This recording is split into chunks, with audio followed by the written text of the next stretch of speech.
Are you all set? Ready to start investigating?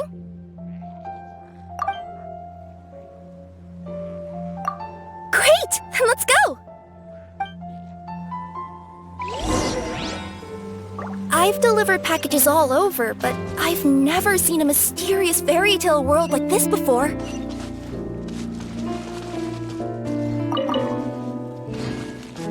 Looks like nobody has gotten around to repairing this house yet.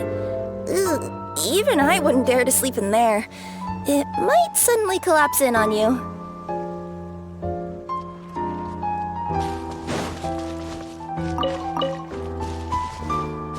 Nothing to see here either. Maybe we can find someone to ask?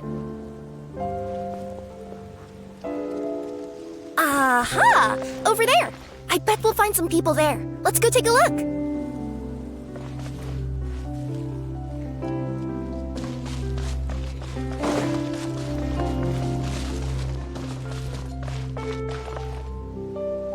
Uh-huh. I was sure there'd be people here. There once was a goddess who ruled over fate. Before she died, she left 3 riddles for the kingdom she had created. What? Who said that? Long story short, on this day, a sentient feline, an outlander, and a diminutive pixie arrived on the scene. They saw a narrow path off to the side. Okay, but which side? Yeah, if you gave ambiguous instructions like that to a Comania Express courier, they'd give you the parcel right back and tell you to write the delivery address more clearly. Despite how obvious the answer was, the perplexed pixie and the flummoxed feline struggled to work it out. Although, perhaps a small part of the blame could be attributed to my dull narration. All right, let's try this again. The path on the left-hand side seemed to give off an enticing fragrance, as if to say, this is the way to wealth and glory. Ooh, that sounds like the start of a good story. Then what? Then what?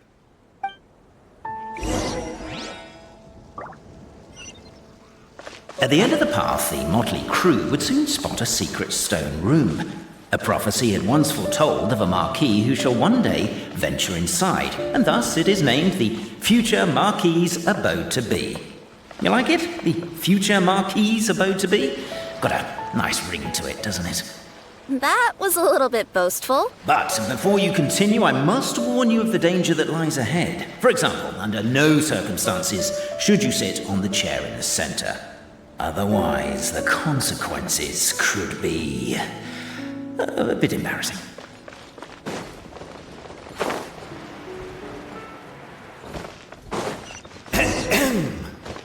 So many summers, winters, springs, and falls, and now at last a hero hither strides. This realm knows not what lies beyond its walls. Its secrets mystify the world outside. Wait, new voices. Who are they?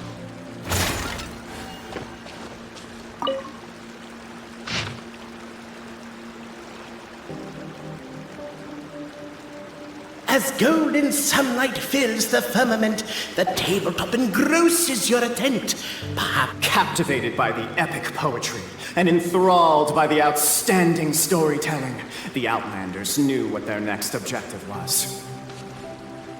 Namely, to remove the clockwork key from the raised platform up ahead. Cabe, I just realized. You said we all had to speak like bards, but every time you open up your mouth, I don't hear any rhymes. Yeah, I noticed that too. It's one standard for us and another for you. That's not fair, Cape.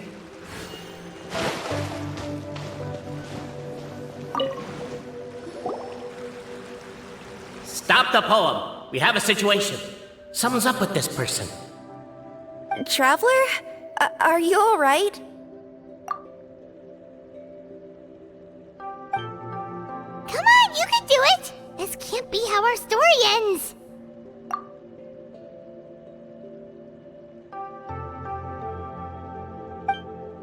Can I give you a hand or a tail, even?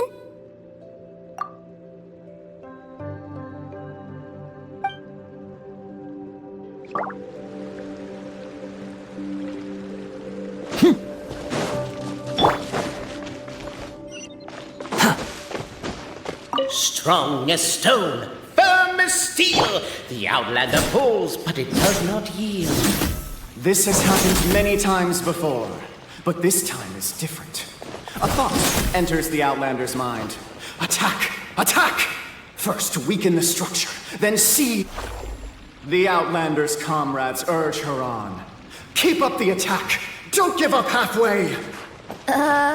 We didn't want to interrupt because listening to you guys argue is pretty entertaining. But seriously, I'm not about to cheerlead for someone attacking an inanimate object.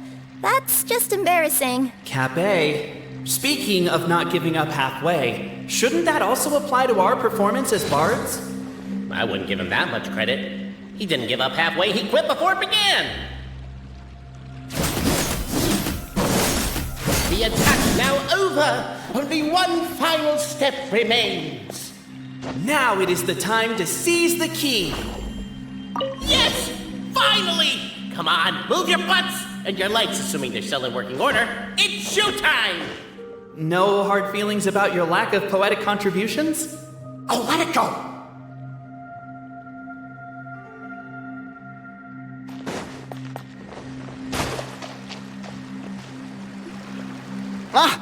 Welcome, esteemed and noble Outlander. Allow us to introduce ourselves. We represent the 3 great clans of this realm, having been selected as its authorized historical supervisors. Our purpose being to await the arrival of one such as yourselves who shall remove the clockwork key. My name is... You're Cape, he's Albizzi, and that's Bobarano, right? You've done so much talking that we can already tell you apart by your voices. Aren't we missing someone, though? The guy who led us here to begin with? Who? And thus was born the long-awaited fellowship, destined to uncover the truth of the past. Allow me to quote, if I may, in the history of Constellation Metropole, a new page has begun. Him. Well, there's no fourth person, so which of you is the ventriloquist? Come on, out with it! We've never heard that voice before, but he sounds like he'd be good at reading bedtime stories to children. Well, whoever it is, I don't know and I don't care. Forget about him. We have far more important things to focus on, like where our journey goes from here. That key you hold is the pivot point about which the past and present of the Metropole revolve. However, between our 3 clans, there is some dispute over the historical record. Each clan has its own version of history, detailing the clan's origins and the tale of the dragon of old, and unfortunately, we don't know which one is the truth. Dragon? You mean the one that's been acting up recently? Oh, no, not that one, you adorable little pixie. When I say dragon of old... He means a dragon that would be really, really old if it was still with us today, but it was defeated in ancient times. The new one has nothing to do with our clan history. Was that supposed to be a joke? Anyway, so you've been waiting for someone to remove the key so you can finally explore the truth of the past? Not just explore it, but argue incessantly about it. Honestly, I don't care that much. Cape's the one who's always bothering us about it. What we need to figure out is who resolved the dragon crisis. We have to know that before we can decide which is the supreme clan. The moment you removed the key from where it was lodged, you became the honorary Marquis. We humbly beseech you, noble Outlander. Noble Traveler Marquis, we ask you to help us.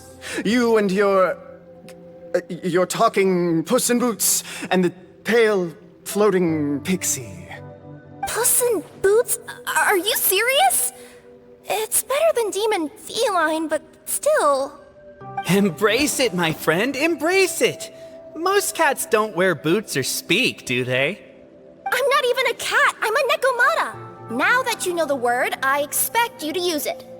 Please allow me to lead you all to a sacred memorial site. It will be much easier to explain what needs to be done once we are there.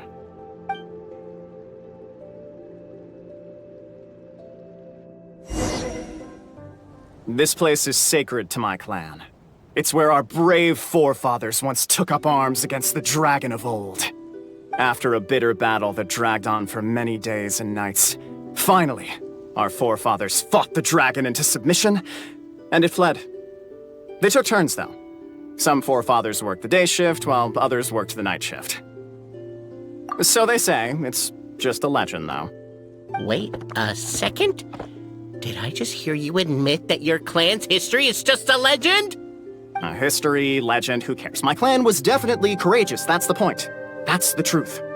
And isn't the truth what we've all been arguing about non-stop for all these years? Capet's words gave the traveler food for thought. Could it be that the truth in a fictional world is equivalent to fiction in the real world? But that would have to wait. Apparently, Capet was not alone in his pilgrimage to this sacred site. Unwanted company had arrived. The traveler and the talking cat, Nekomata, decided to teach them some manners.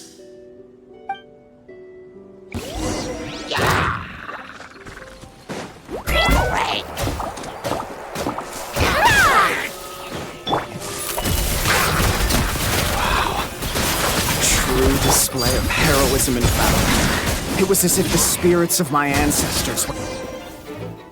Your martial prowess and show of courage are a more vivid reenactment of my ancestors' feats that suit the modern aesthetic. Now, let's get down to business. As we all know, time is but an illusion. Time may flow line by line, page by page, or frame by frame, but usually it flows in the form of springs and gears. And that clockwork key you have in your hand can turn back time and make the past reappear. Well, actually, my view is that the illusion of time is more of a problem of consciousness. Gears power the body, while the body is the vessel of the conscious mind.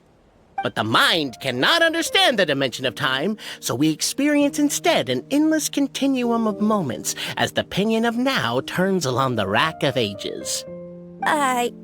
I'm getting flashbacks to when I was delivering packages to the Sumeru Academia. A teacher once asked Albizzi what his greatest fear was, and he replied, dragons. Boberano was asked the same question. He replied, time, and repeated the argument we just heard. The teacher then turned to Capet and posed the same question. He replied, Boberano. The manuscript that tells the truth of the historical record, the blueprint to all of creation, the work of the great mage themselves. It can be found at the beginning of the gear rack, and on the very first page of the book. Paimon didn't follow all that, but basically, you're just saying that we need to put the key in and turn it all the way back? Exactly. It is said that in the beginning, the goddess of creation took the goddess of fate's manuscript as a blueprint, placed it under the goddess of prophecy's starry realm, and generated the world from a few magic arrays. So in a few moments, when the great clockwork key turns the local time here back to the very beginning, we will restore the magic arrays back to their original configurations. Hold on, isn't stealing part of the blueprint of creation a little dangerous? Also, how are we supposed to know the original configurations of the magic arrays? Well, the general shapes of the configurations have been passed down over the ages. They now form the family crests of each of our clans. So you'll just need to reference my family crest and join the dots accordingly.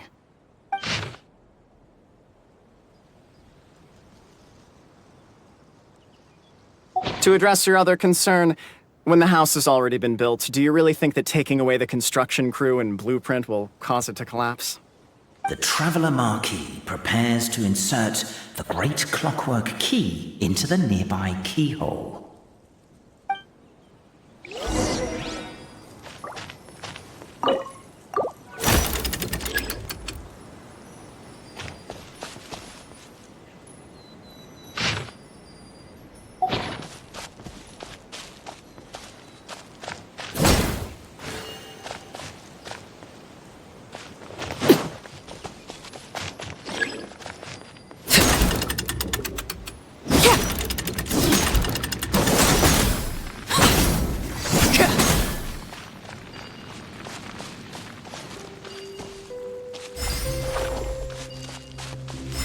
I guess we should start here?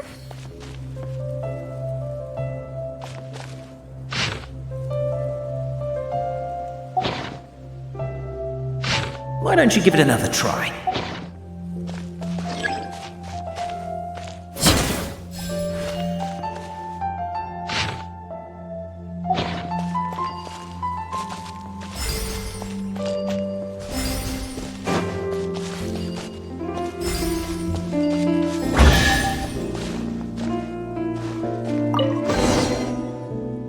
Behold, the sacred writings that record the truth of... No, wait. That have shaped the truth of history. Gather round and let us bear witness.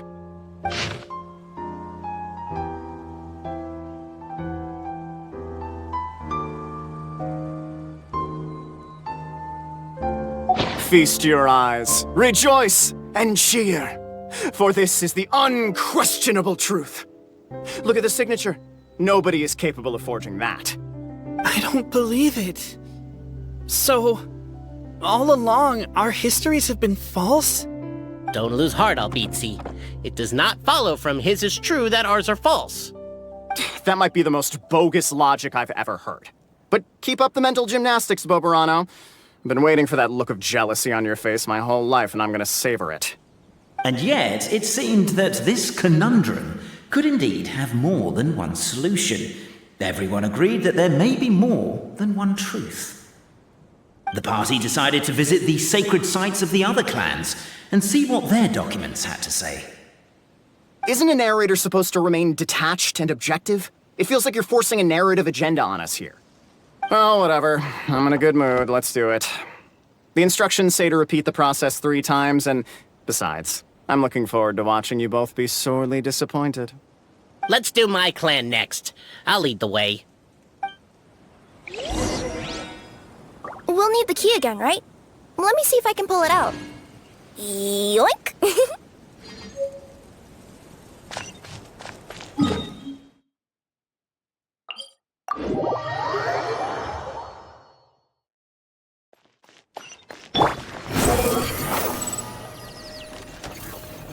Upon the gale!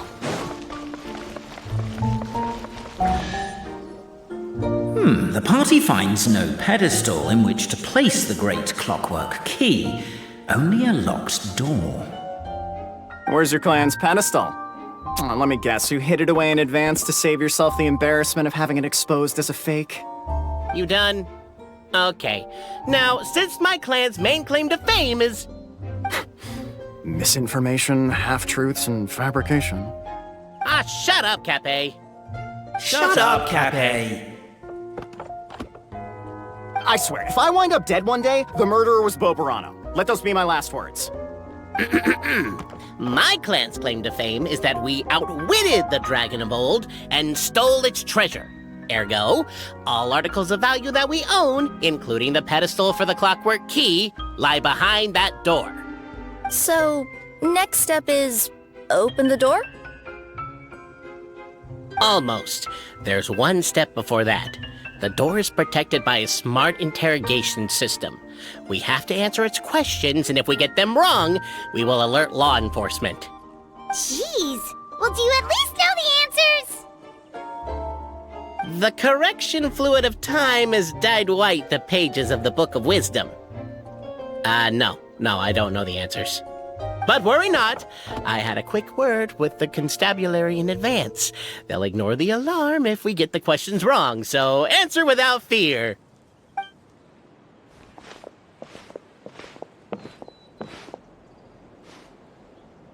Question 1.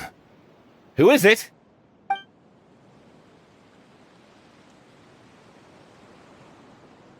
The great yokai, Nekomata in boots! And the trusty travel guide, Pixie! Travel guide! Trusty travel guide! Question 2. By which virtue did the ancients defeat the dragon?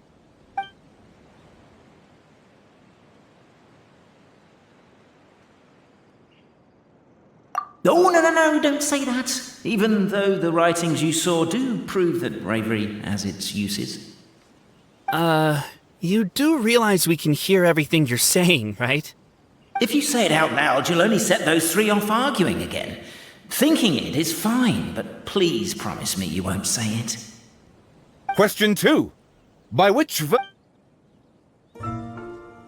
If this is the right answer, I swear I'll... Correct! A barefaced lie. So low. Question 3. Which is more real? The fiction of the outside world, or the truth of this world?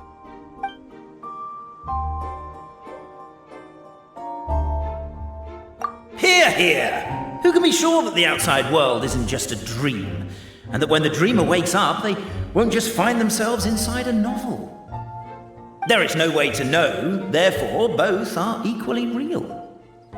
All correct. You may have the key pedestal.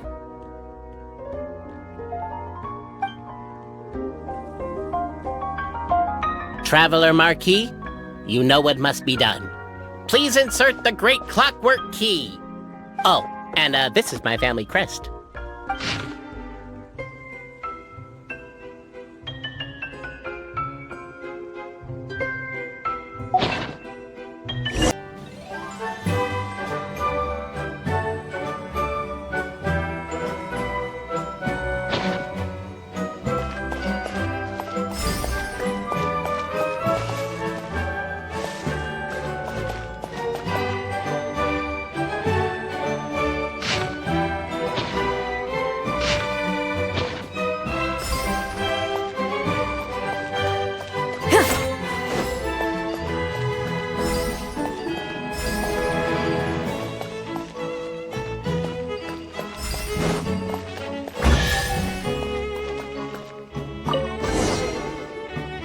Now, let me see what elaborate fiction the Clan of Wisdom was able to conjure up. If anyone's listening, I would like to submit these as my last words. I surrender. I'm the one who murdered Tappy.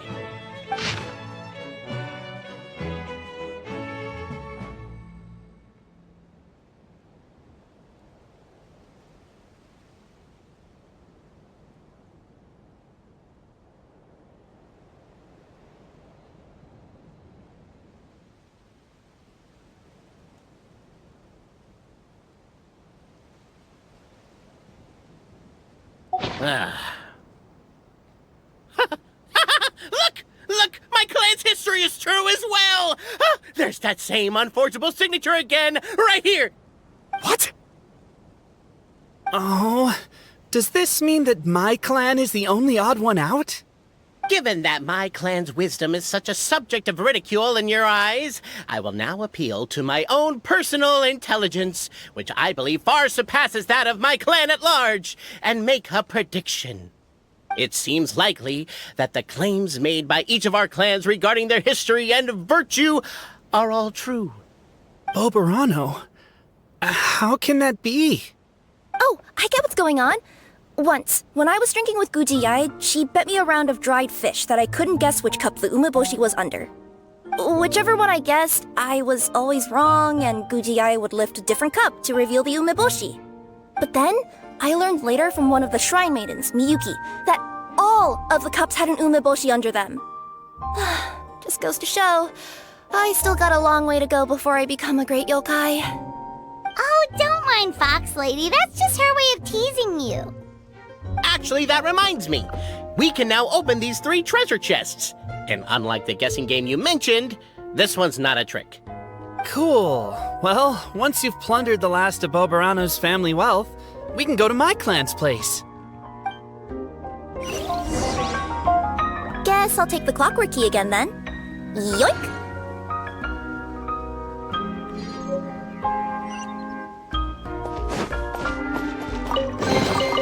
If these items are unclaimed, we may take them without controversy.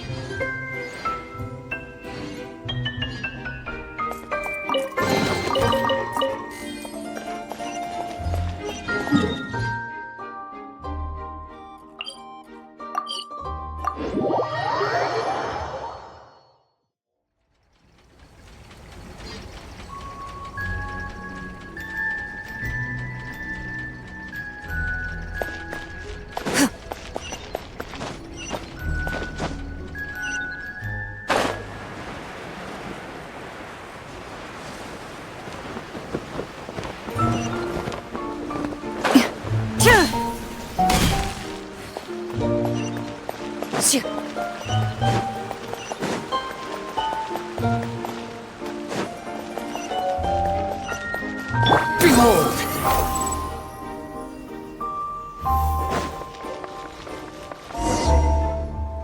The cohort of truth seekers followed Albizzi to his clan's sacred site. They arrived to the site of a giant guard towering over them. Up ahead is my clan's gigantified guard. He can be a little pig-headed, and he's incredibly strong. Your weapons won't even scratch him. Wait, but wasn't Kappe's clan the one that's all about strength? So, what do you guys believe in then? Oh, the guard is one of Kappe's people. Size is a coveted trait in the clan of strength, after all. Mine is the clan of empathy, and our key contribution is... growth serum! What's empathetic about that?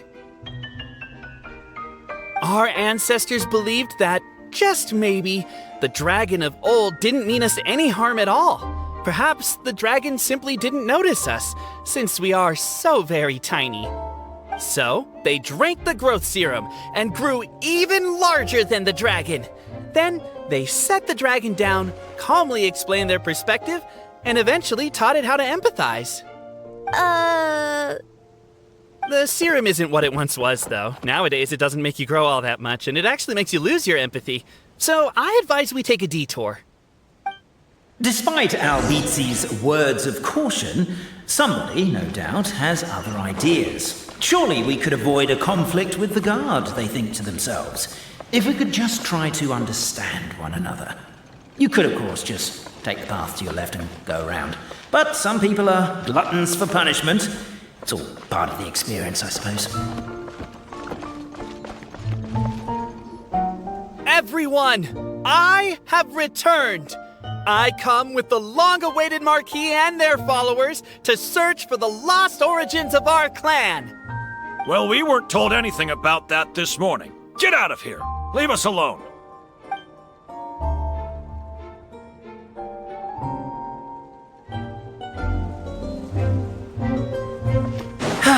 You and Albizzi only wanted to strike up a conversation with the guard. But since greeting you wasn't one of the items included in today's schedule, the relationship quickly soured. Why is my own clan treating me like a villain? You've been away too long. We all have. Feels like we've been waiting forever.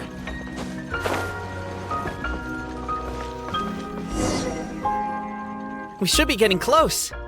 Why is this place so full of junk? Are you the kind of people who never throw away the box when you buy something because you're worried you won't be able to return it without the original packaging? We'll never find the Oracle Pillars in all this mess. Never mind that. We have a more pressing issue. It seems there's a slight problem with my clan's family crest. The Marquis may need to utilize their wisdom to solve the issue.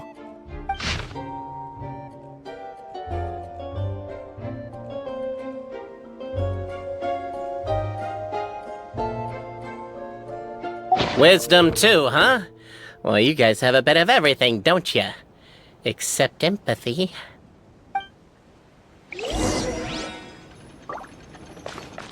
Over here! I found it! Yes! Keep the noise down! We don't want to alert the guard.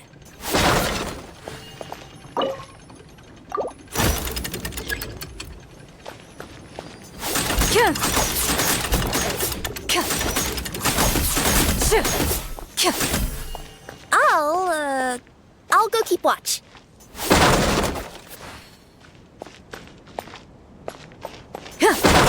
Can't you destroy the boxes a little more quietly?